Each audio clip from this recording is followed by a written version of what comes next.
अस्सलाम वालेकुम वरहमतुल्लाहि वबरकातुहू। दोस्तों क्या हाल चाल है। मैं आपका दोस्त हकीम नसरुल्लाह अफजल कुश्ता साज फ्रॉम सहीवाल। 10 दिन पहले मैंने खमीरा तैयार किया था, खमीरा गोजबान मरवारी थी। बहुत जबरदस्त उसका रिजल्ट मिला अल्हम्दुलिल्लाह। इसके अंदर आप अंबर भी डाल सकते हैं, जवाहर मोरा भी डाल सकते हैं, अंबरी बन जाएगा, जवाहरदार बन जाएगा। इसको आप कोई भी नाम दे सकते हैं। जितनी चीजें इसके अंदर आप ऐड करते जाएंगे, इसका नाम और इसकी क्वालिटी बढ़ती जाएगी।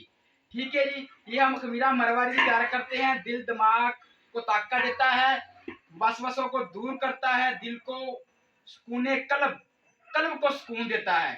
ये अल्हम्दुलिल्लाह हमने 20 केजी के करीब तैयार किया है जी।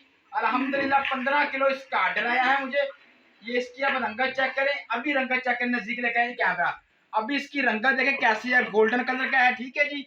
जब इसकी हम गुटाई करेंगे इसके साथ, ठीक है जी, फिर ये जाकर इसका जो कलर है वो वाइट तैयार होगा। और इसका कलर वाइट जब तैयार होगा आप लोगों को पता चल जाएगा कि खमीरा अभी हमारा तैयार हो चुका है। इंशाल्लाह हम दोस्तों के लिए ऑफर लगाते रहते हैं।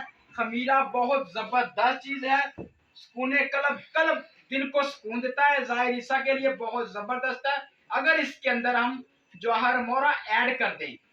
ठीक है जी। उसके अलावा ये माली खोलिए के मरीजों के लिए बहुत जबरदस्त है, और जिनका दिल कमजोर है उनके लिए भी बहुत जबरदस्त चीज है जी। उसके बाद हम यह हड़ताल वर्किया रगड़ाई कर रहे हैं, पिछले दिन हमने तैयार की थी। ठीक है, 7 अजवैन के अंदर इसकी रगड़ाई हो रही है। ये मेरे खास दोस्त हैं हकीम लियाकत साहब। ठीक है जी। ये जब तैयार होगा इसकी वीडियो हम लगाएंगे जी। अब ये तैयार हो चुका है। जिस भाई का दिल करता है वो खुद तैयार करे। अगर किसी को नई तरीका कोई हकीम है सीखना चाहता है वो मेरे पास एक दिन के लिए आए। इंशाल्लाह एक दिन के अंदर अंदर ये खमीरे का बनाने का तरीका मुकम्मल हम सिखा देंगे। ठीक है जी। कोई किसी की मोहताजी न रह जाए। दोस्तों दुआ में याद रखें। मैं आपका दोस्त हकीम नसरुल्लाह अफजल कुश्ता साज फ्रॉम सहीवाल। अस्सलाम वालेकुम।